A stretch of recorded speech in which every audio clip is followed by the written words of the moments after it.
back to A Well-Designed Business. My name is Luann Nigara, and I'm so glad you found this podcast. Together with my husband Vince and our partner Bill, we have grown our company WindowWorks from the ground up. So I know and I understand the challenges you face in running your interior design business.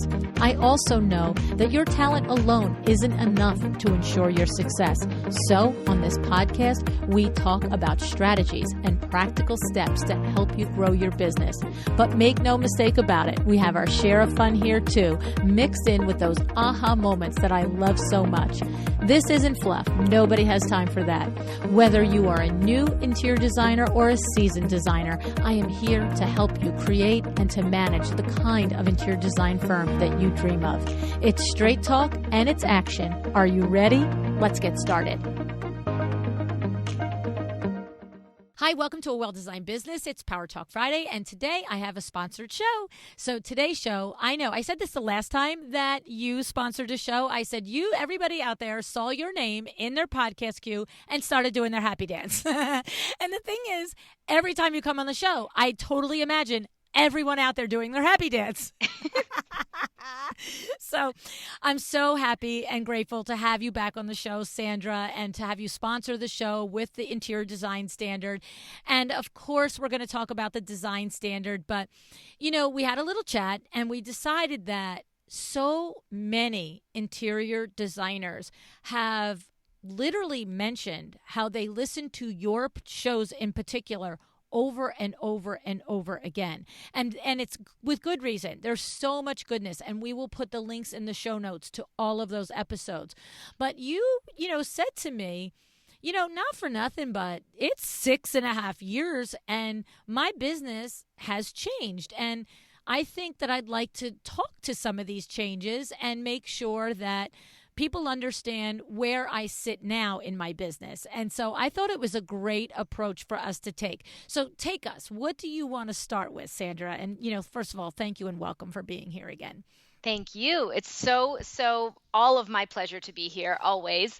I love the happy dance, and I love that this conversation of making designers' businesses better is always happening right here. And you are the cornerstone, and I'm just thrilled to be a guest. So we were looking at what are we going to talk about this time? Standard launch is coming up. We're going to come on the show and tell some stories and, share the wisdom, share the love, as we always do.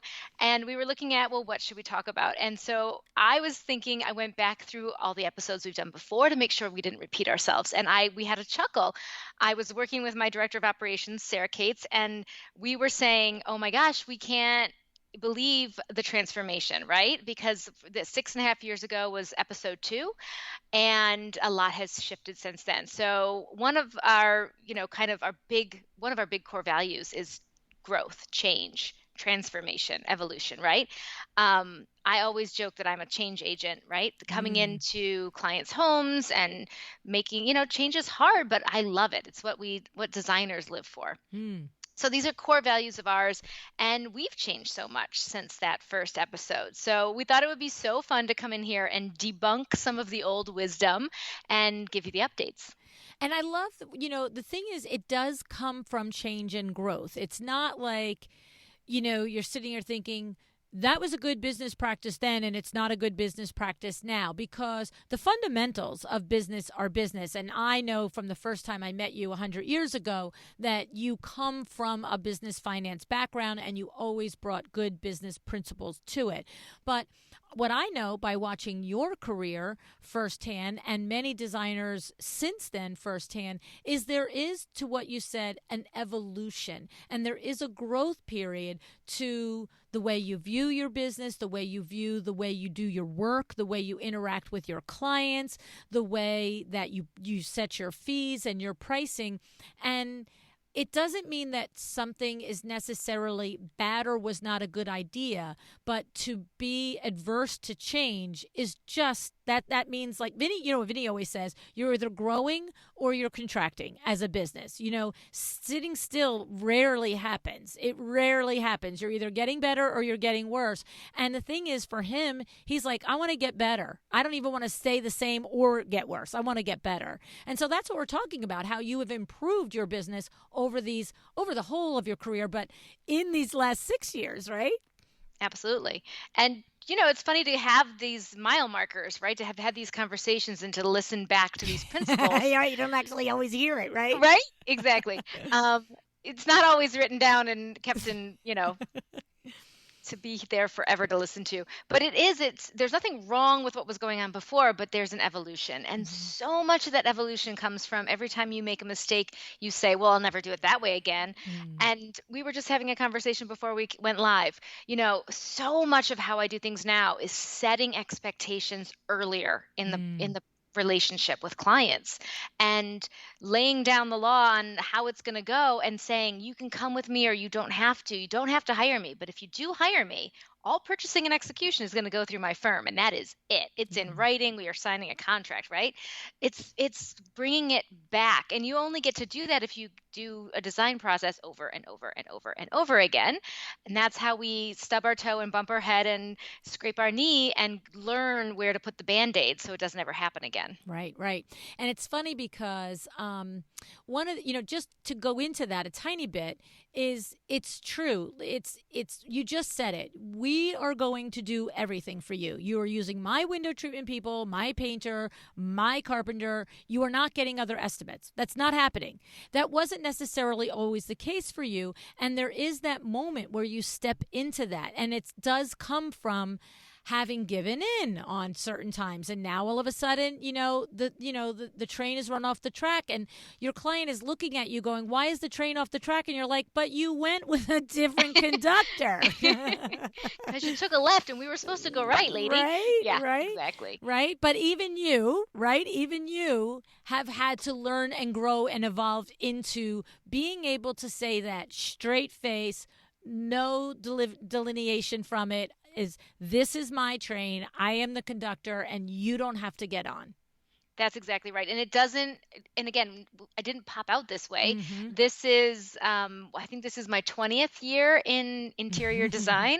So it is from so many experiences. And, being a person who just, every time something smacks you in the face, goes wrong, you feel overwhelmed, you've got to have the tough conversation, you lost control of the situation, whatever it is, right? I'm just someone who, like, I feel it really deeply and I don't want it to happen again. And so we've just always think tanked it, brought it to the team, brainstormed, how could we get ahead of that? How could we, strategize around that? But certainly, absolutely, years and years and years of, running around like chickens with our head cut off, just trying to go with the flow and trying to do good customer service by saying yes far too often. And the truth is, good customer service is providing really clear expectations and being the expert that you were hired to be. This is such a tangent, but I have to share it with you. Do you ever watch the show Better Call Saul?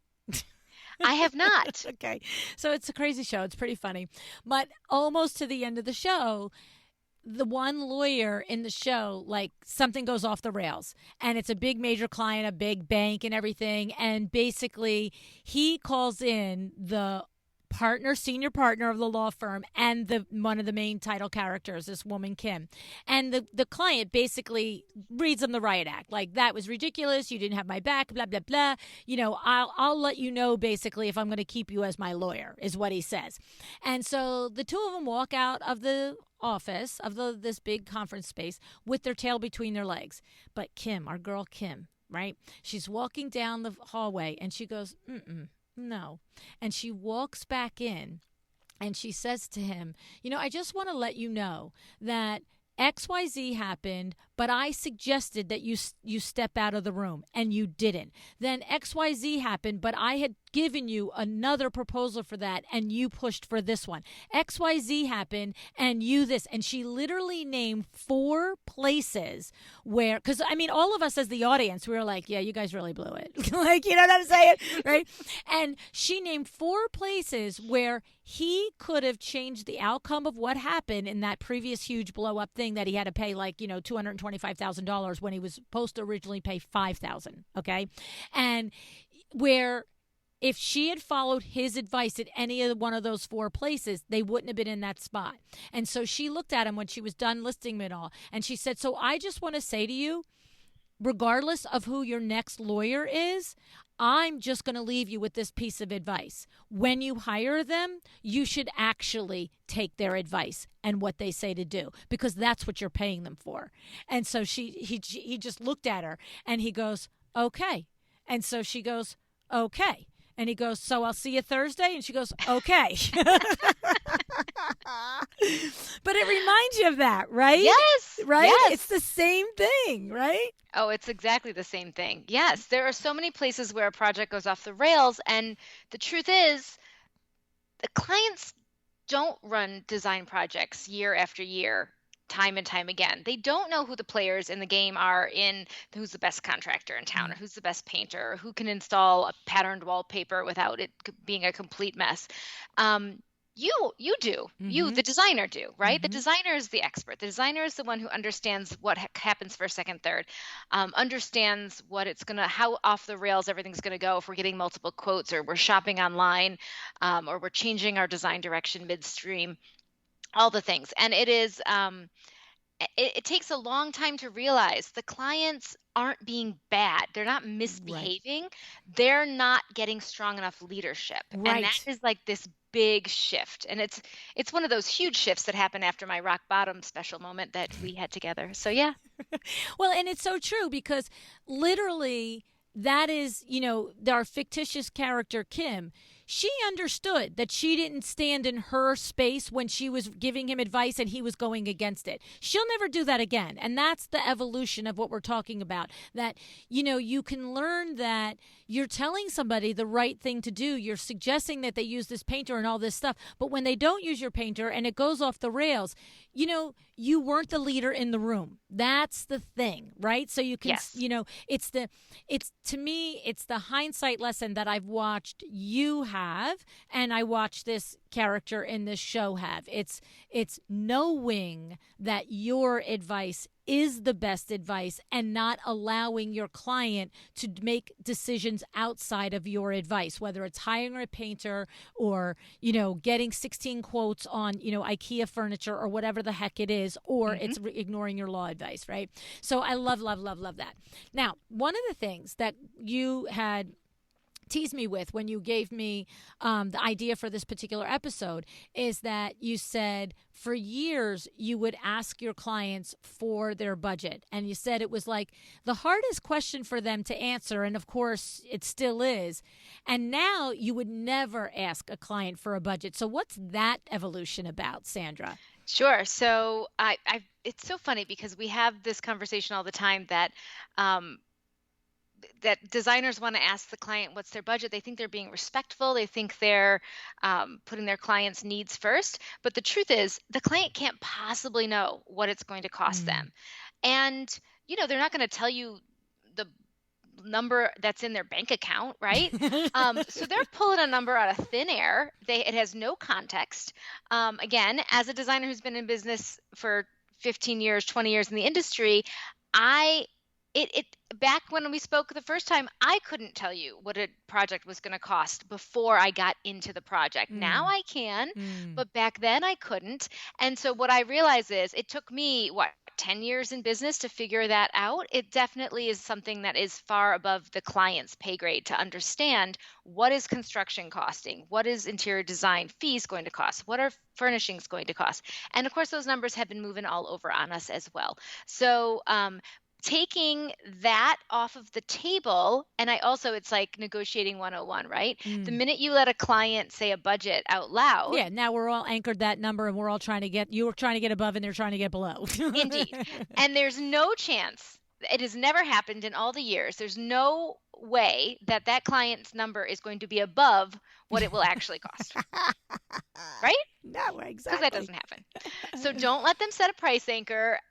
Don't They're gonna guess. They're gonna provide a wild ass guess. Mm. Now, if you come into the situation and you give them an educated, clearly defined number, it's gonna cost this in design fees. The contractor is providing his ballpark estimate, and it's gonna cost this in furnishings. Approximately, right? We're running approximates at this point. Hmm. Um, and they fall down, then you know that their bank account does not have that total. But otherwise, they will not tell you what's in their bank account. That is just not human nature. So Right, right, they're not going to give you the sky's the limit number. They're going to give you a wild ass guess. right, Your right. best to educate instead of ask. And so the answer to it is to actually track and keep your data, analyze it, look at it, and understand what your particular lane is in your projects. Do you have 5 living rooms, and 5 out of 5 all fell between 80 and 120,000, right? Like, is Right. that's the thing. Just know what you do, right? Yes, and for me, it became, it always felt like, oh, but there's bigger living rooms and there's little living rooms, and then there's built-ins and there's this and there's that. But when you really start to collect data over a long period of time, it does average out, and you Mm. are able to give really good ballpark numbers. Yeah, because unless it's like 3 times the size of a living room, you Right. don't need 4 sofas just because it's a bigger living room. You're still gonna have a sofa, probably, maybe two, right? Right. Like, there's certain things. And the other thing about it is, I'm relating this to window treatments. If you look at 10 living rooms that you've done, and yes, maybe they are from 80 to 180,000, right? But there still is probably going to be 5 or 6 that are between 120 and 160,000, right? So Yep. something's happening there. And so it's just like any other kind of averages: dump off the really low one, dump off the really high one, and Yep. where do most fall, and have an understanding of what created the reason for one to be low or high, so that when you're standing in a space that actually is, oh, this is like the low ones, oh, this is like the high ones. But the further thing for me is, like, when I'm doing that with window treatments, because when we do window treatments retail, the last thing that we want to do is measure every blasted window in your house, talk about Hmm. if this one should be daisy white or linen white, talk about if this one should have a power rise or a power view, and literally get into the weeds before I know if the next person in behind me is Lowe's, okay, or Home Depot. Like, Hmm. I'm not wasting my time. And so how we teach window treatments is we teach that you eyeball estimate it. So I know if I look at a window that's 40 by 50, a wood blind is going to be about 450, a duet's going to be about 750, a shutter's going to be 1100, a Roman shade and a pair of drapes is going to be 2 grand. Hmm. And so what happens is, just like you will kind of calculate a budget, uh, I do the same thing. I'm like, so if we were to do, drapes and Roman shades here, and there's 4 windows in this living room, we're probably between 6 and 10,000. So Hmm. I really think that they might be 6. Okay. But I'm not going to say I think they're going to be between 4 and 6. I'm going to say between 6 and 10. So if you think your living room, your average living room, is between 100 and 150, say I think it's between 150 and 200. Because if the person falls down, they Yep. were nowhere in there. And if they're like, oh, I kind of, I mean, I could see 150, but 200's pushing it. You're like, yay, we can work with 150. Right. Like, Right. right? We're having, or, oh, I thought it would be 20,000. Oh, I'm sorry. Let me give you the phone Oh, number I for gotta go. Bob's Furniture Store. Was that my phone? I gotta go. So, but that's the point, right? Like, you as a professional, whether it's a $500 window treatment or a $200,000 room, your point you're saying to us is you got to have an idea of what that investment is and throw it against the wall and see what happens, right? Absolutely. Yes, Yeah. yes, yes. Always. You're the expert, you're the educator, you're the container, you're the leader. Like, they want to be led through this process. Anyone can go to the store and pick out a sofa and make their house functional. They want the luxury service of interior design. Right. And so they want that expertise. They want you to bring all of that to the project and lead them through that experience. 100%. I love it. And then another thing that we realized that was a change and a growth in your business is that you went from saying it's not a flat fee because, as we know, the scope is changing so much. Like famous last words. I Right? know that like cracks me up that was only 6.5 years ago. Like that just cracks me up because I couldn't be a bigger champion of interior designers going flat fee. And it was not long ago that I was doing hourly still, right? Right, right. I even talk about in that first episode how I was like, I'd been to this workshop with Sean Lowe and he was talking about using per square footage and, calculating with your data. And it was definitely in that precipice of that big shift for me and Mm, really getting out of, and how I think about it now is getting out of defense and moving into offense. And I'll explain why. So in that my first episode, your second, I was talking about how meticulously we track time and how I'm mm, making sure that the wording on my time invoices is just so the client understands what's going on and it's enough detail but not too much detail. And while yes, all of that is good and true, and yes, I still track time because I'm still double checking, that we're not over, under, et cetera, that it's making sense. Um, I all of that meticulous time tracking and all of that billing every single week is defensive, right? It's like mm, being ready for putting my big shell on for when the time bill questions start coming in. mm, And instead, now we're completely on the offense. And again, it goes back to that same principle that I have stepped into and love so much. Say it at the beginning, say it before you're in a relationship, before anyone has signed a contract. mhm, You educate that client about your worth to the project, of the value that you bring to that project. And it's one big number at the beginning, and they either value you to that level or they do not. But it's one conversation. Maybe you meet twice and go over it, right? mhm, Maybe you do a little dance and you have a little follow-up meeting, but it is very efficient and it is a decision. You are either hired to do their interior design at the fee that you propose, flat fee, or you are not. mm. They either decide it's worth it to them or it is not. And it's upfront and that's it. That conversation is over. So we are on the offense. We are not constantly defending our fees, constantly defending our worth, constantly sharpening the pencil and making sure our time bills are just perfect so they're irrefutable. Mm. And the relationship got with our clients is like 1,000 times better when all of that is set up at the beginning. I love it. And so what you're describing is, say you're going to, somebody is potentially doing a whole house, like you do a lot of new builds, and all the things inside it and all the rooms, right? Mhm. And so you track your data, you track your time and all of the things so that you're consistently always making sure that whatever flat fee you're giving is a profitable fee. But what you're kind of describing, and I'm going to double check I'm hearing it, is Mhm. that, say it's living room, dining room, primary bedroom, three kids' bedrooms, kitchens, three bathrooms, and a family room and mud room, like all the things, right? Mhm. You, from your experience and actual track data, can look and say, this is going to be a design fee of this range, and I can't even begin to guess. I would not have any clue what that would be. I don't know, call it 50,000. I have no idea what it would be. It could be 5,000. I have no idea, right? It's Um, way more than 5,000. Okay, But yeah, I yeah. figured it was more than five. I have no idea if it's 50. Yep.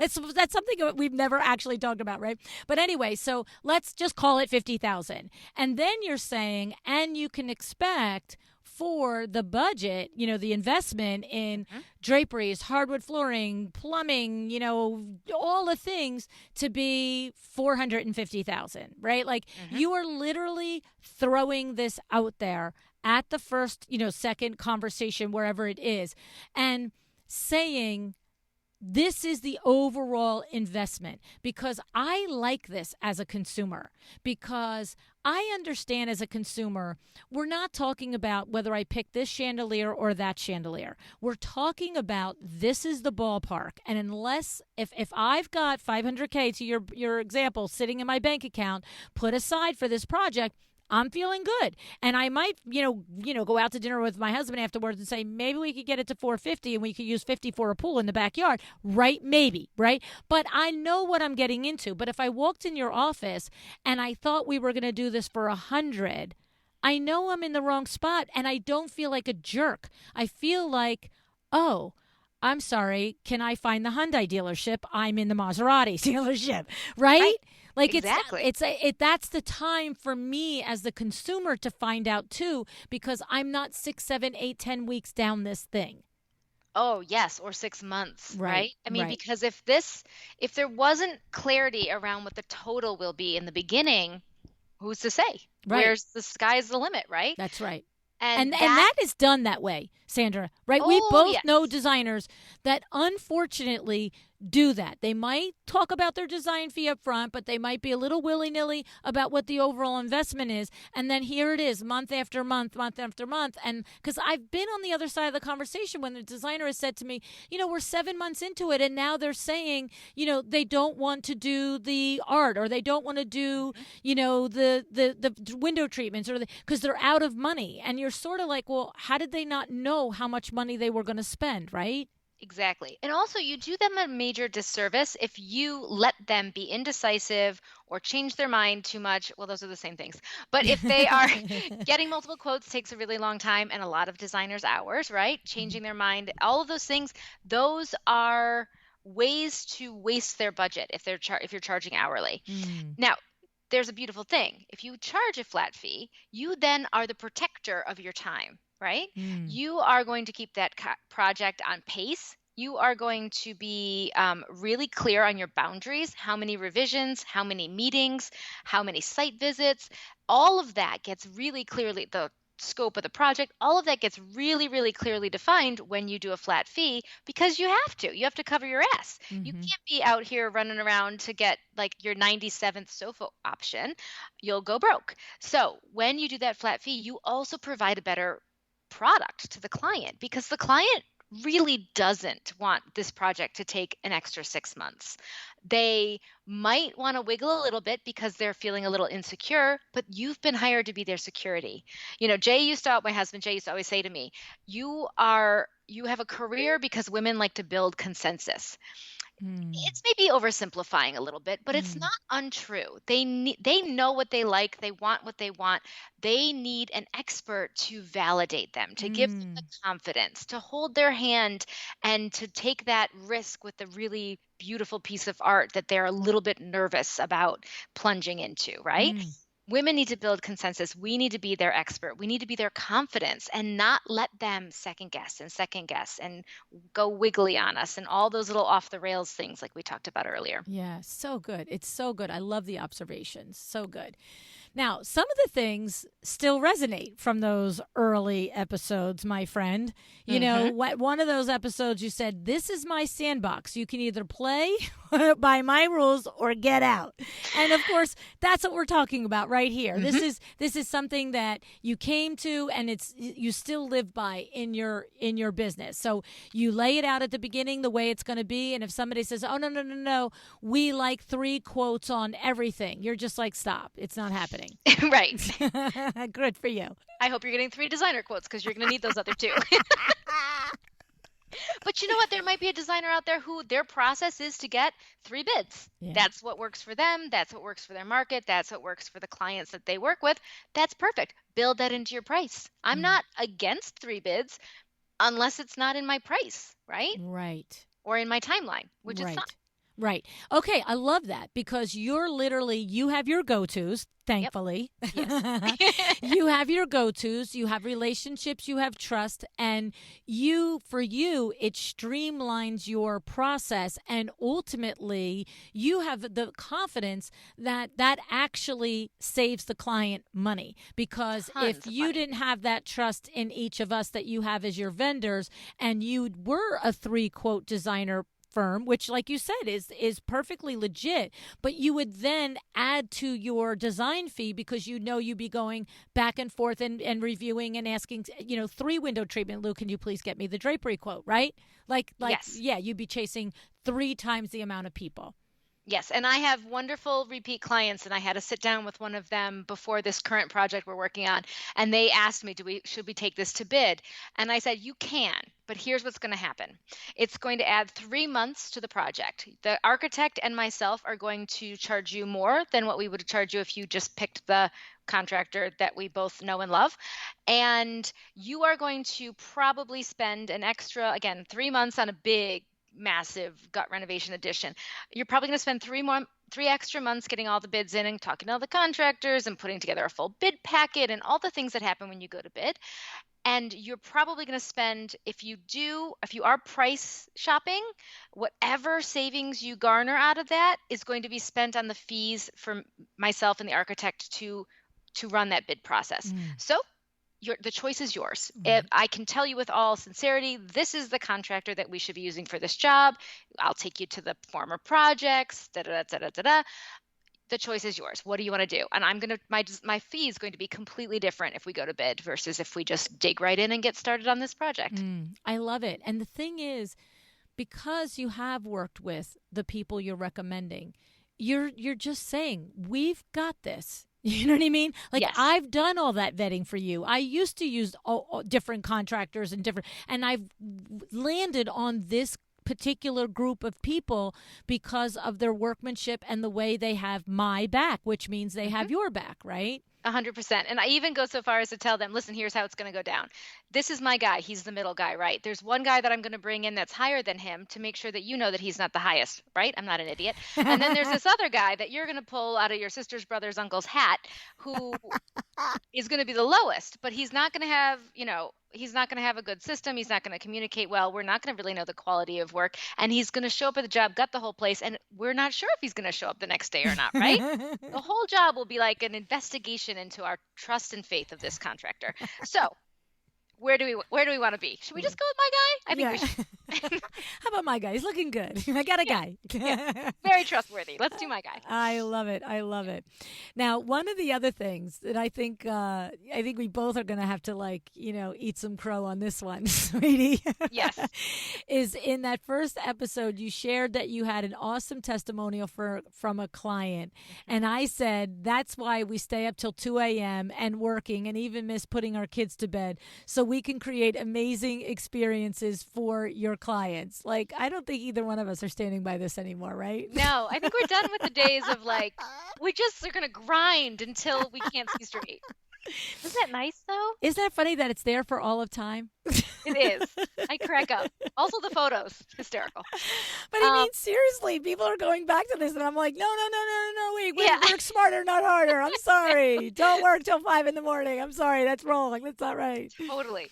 And it's so funny because these are the days when I would get the kids to, there was a lot going on. There were like toddlers and a baby business and whatever. And I would get the kids to bed and I'd pour myself a glass of wine. I would cruise down my basement stairs and I'd be banging it out until all hours. And, in those early one-woman show days, that's kind of the grind, right? Yes. Yeah. But the beautiful shift, right? The evolution is, if I say clarify and delegate one more time, right? But I'm obsessed. And it is, it's one of the things that I work with my team constantly. I'm like, what is on your plate that someone else could do as well or better than you, that all you would need to do is explain it thoroughly once, document it so they can go back to it and never do that task again. Like, this is my HR speech every time. Like, there's always someone new. There's always an intern who's going to rise up. There's always someone, we have a hierarchy. But if they can't take their work, distill it down to simple processes and move it down the thing so that they can grow and they can have room to dream and they can start to, brainstorm and have space, well, then we're not growing. And we all know if you're not growing, you're shrinking. That's right. And it's so true. And it's so funny because I just did an interview with Amber de la Garza. And I don't know, as we're talking, which one is going to come out before or after, but she's a productivity specialist. And Sandra, she's been coaching me going on 3 years now. And we had a little conversation about how my belief system when I first started coaching with her was that it would be impossible for me to fulfill my responsibilities at Window Works and the podcast if I didn't work 7 days a week. And and I don't work 7 days a week anymore. And we bought another company, Exciting Windows. You know what I Mhm. mean? And Yeah, so incredible. it's the growth, and it is the mindset, and it is the learning and all of the things. And so, it's funny. You do grow, and we all, I think we all have to be willing to turn around and say, yeah, I learned something since then. You know what I'm saying?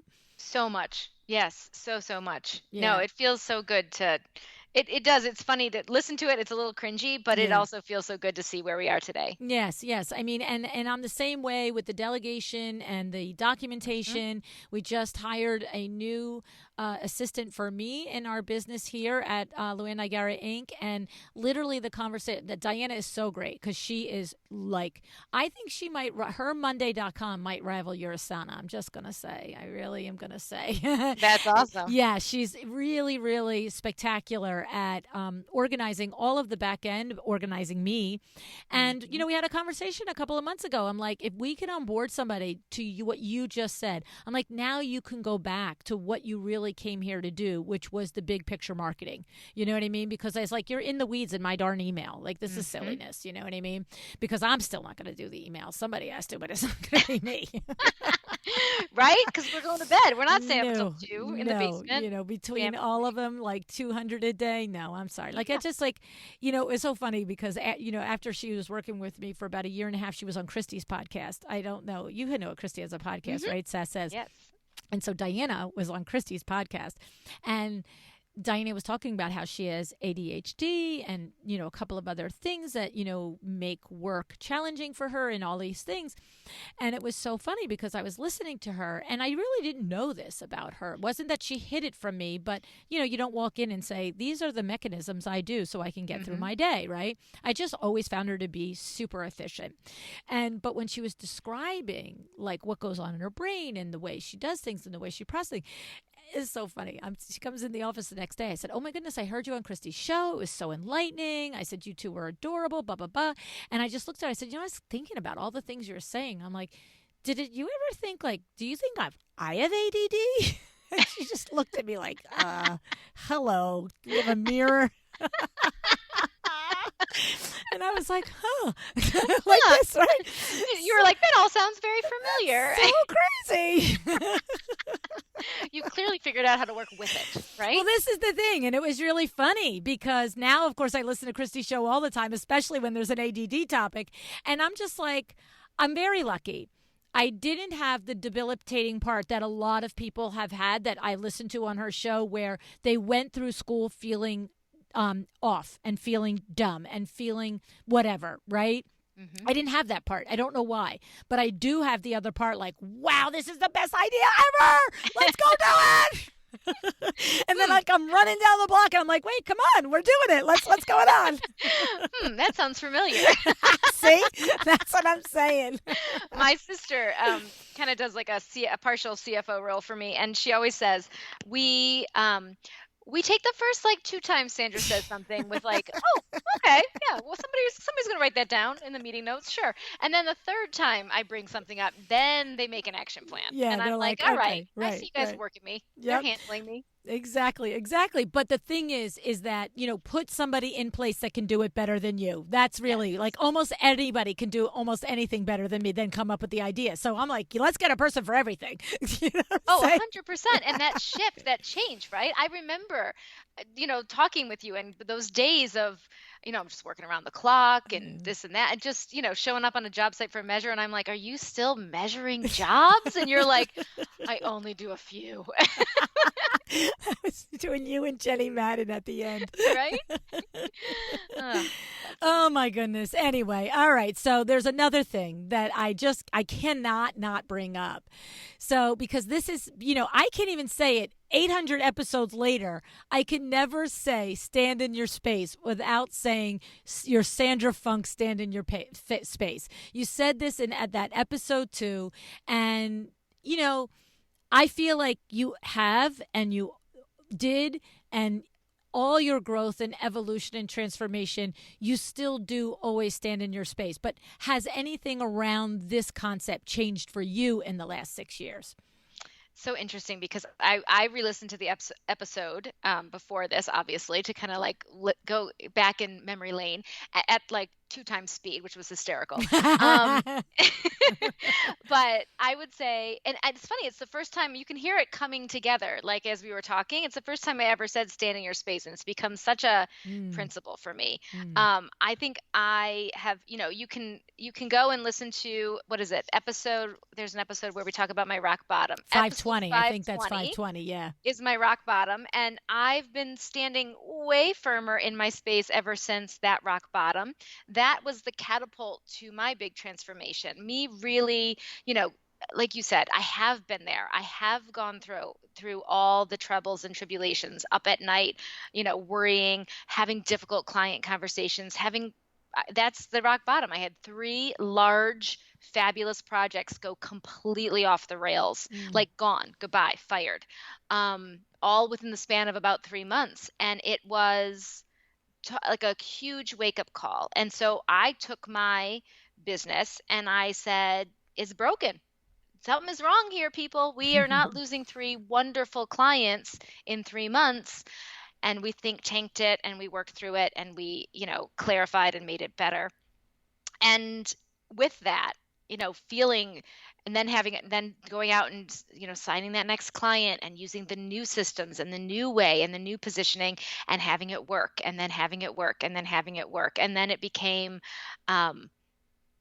so confident and so clear. And I was telling a designer the other day, you need to get to the place of confidence in speaking about your fees and in speaking about the value that you bring to a project and in speaking about, the budgets and all of it, so confident and so matter of fact that you could just as well be speaking about why this is the right color for the walls. Mm, It can't have any different vibration in mm. your voice or in your presence or in how you're standing, how you're talking. It needs to be that intrinsic to who you are and to who your business is. And that, I think, is that standing in your space on mega steroids, right? It's Right. this different level. And it's not just, at the time I was talking about it is about like, clarify your model and stand behind it, wait for the right clients, don't be desperate, right? Don't just Mm. sign every client, wait for the right ones.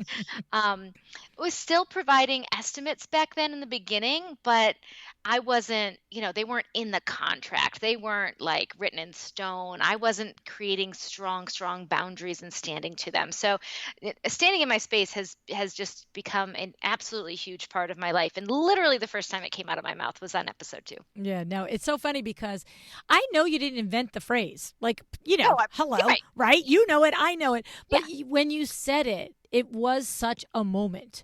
And I have said it 1,000 times since then, but I always say, are you standing in your Sandra Funk stand in your space? you know and I just equate it with you now, and I love that you understand the difference of where you were standing then and where you're standing now. And that is, that's such a great, wonderful place for a leader like you are to share. To actually say, look, what's funny is these darn things are recorded forever. We'll do this again in 5 years and we'll Yep. be like, wow, look at that evolution again and that change again, right? I Because sure it'll hope come so. to different layers of your life, right? So now you've got the business operations down. Who knows what it'll come to? I mean, Hmm. it's funny because, like I said, I'm on the journey now of quote unquote productivity. And what's so funny is this journey of productivity has nothing to do with spreadsheets, has nothing to do with to-do lists. It has everything to do with my mindset about productivity and the crazy pants things that I'm learning. Like, in other words, I'm now like dealing with the thought that if I actually finish all of my work and it's 2 o'clock, you could stop working. And I'm like, oh no. No, that's half a day. Like, there has to be like, and so it's crazy the mindset beliefs that I have around productivity. And here I am at practically a minute from 60 years old and learning it. right? Yeah. So, Yeah. And so so much of crazy. this is mindset. So much of this transformation is Yes. mindset. Yes. And so it'll be curious what you have in your mindset in 10 more years, right? I So, know. but love that you are just so strong and such a good leader to be able to share it and to look back at the episodes and to think about the things that were not that were true then that are not so true now, and the things that were true then that are even more true today. And of course, the outgrowth of all of this is the interior design standard.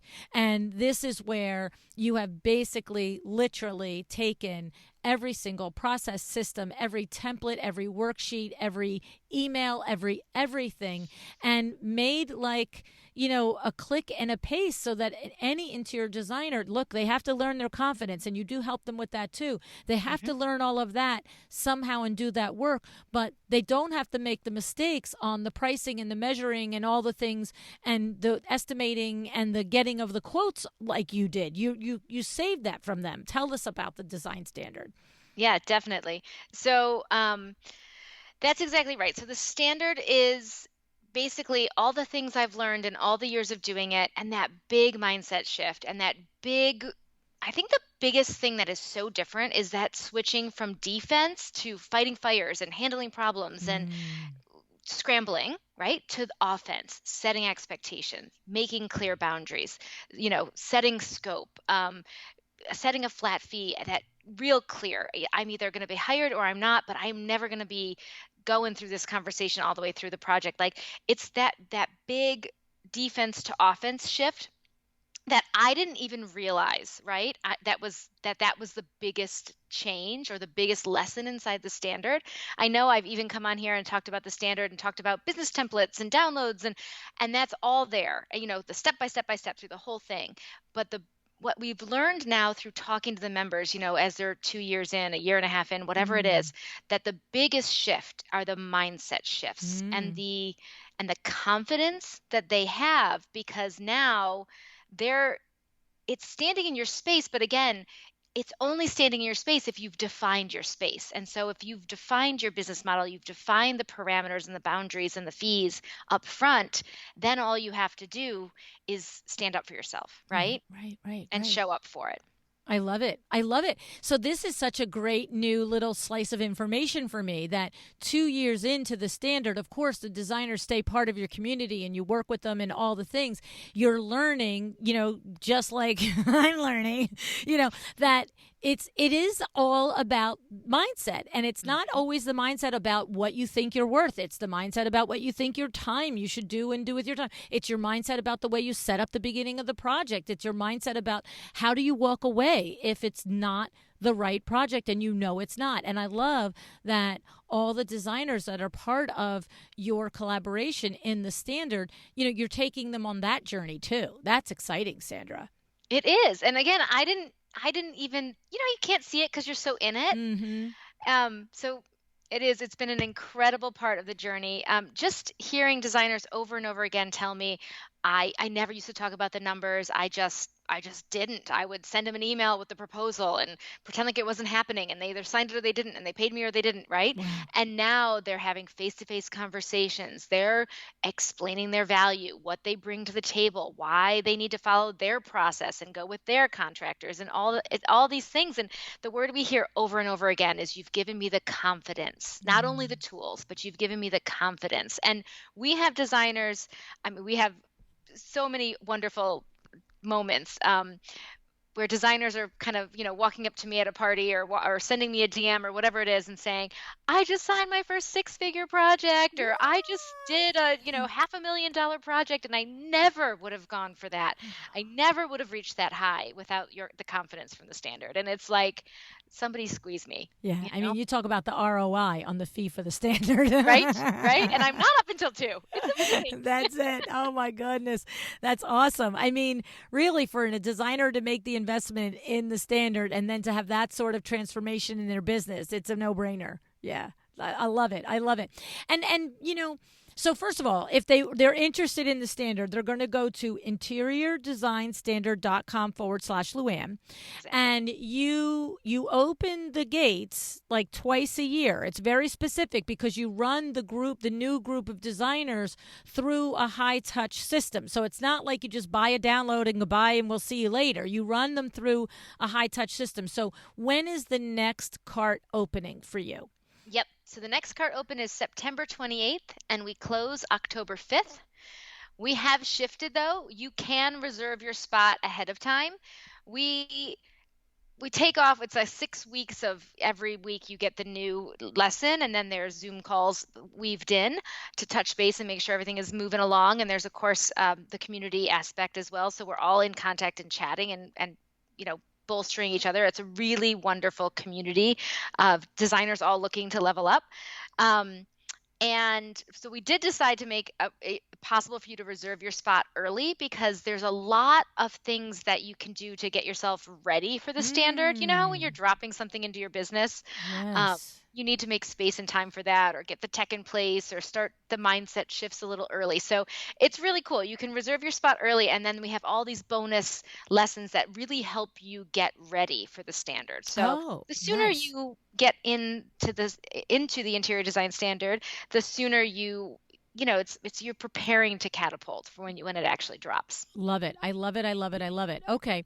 And then one other resource that I just want to mention, because I was telling you earlier, I happened to mention it to one of my chairman of the board clients today, is the design sips. I mean, that's Hmm. such a valuable resource too. I mean, it's like a podcast except it's on Instagram and Facebook. I mean, you are you still doing every Wednesday at 4 p.m. Eastern?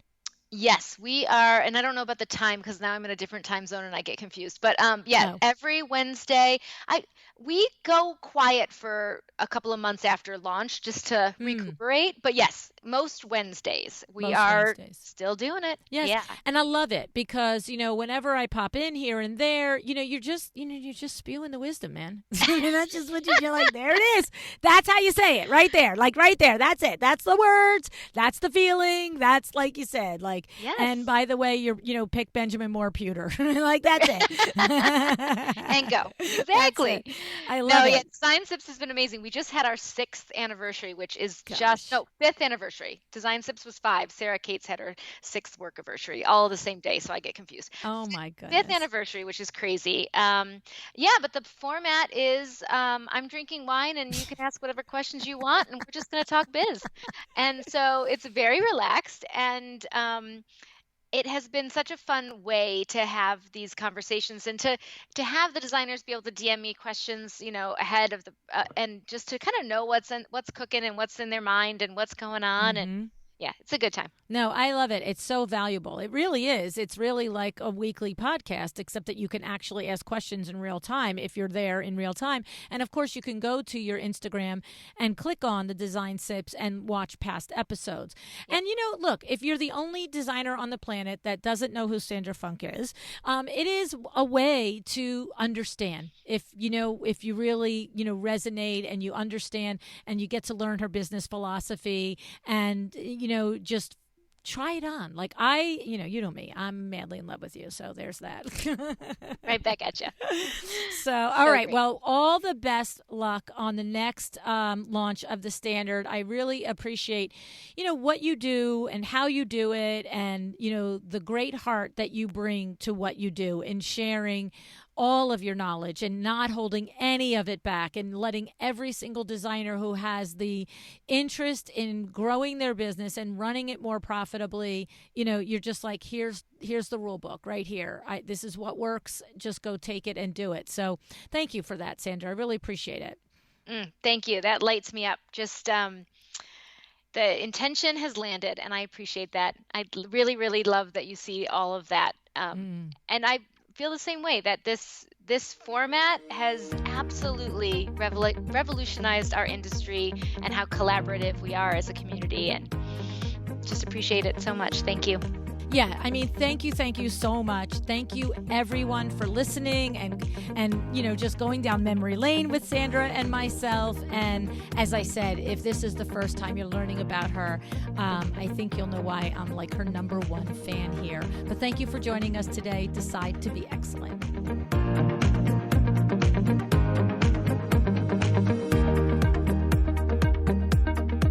Thank you for joining me today. This podcast is a production of Luann Nigara, Inc. If you want to know more about me, my books, or Luann University, go to luannnigara.com. And if you are interested in having WindowWorks help you with your next window treatment or awning project in the New York, New Jersey metro area, go to windowworksnj.com to learn more. Have an excellent day.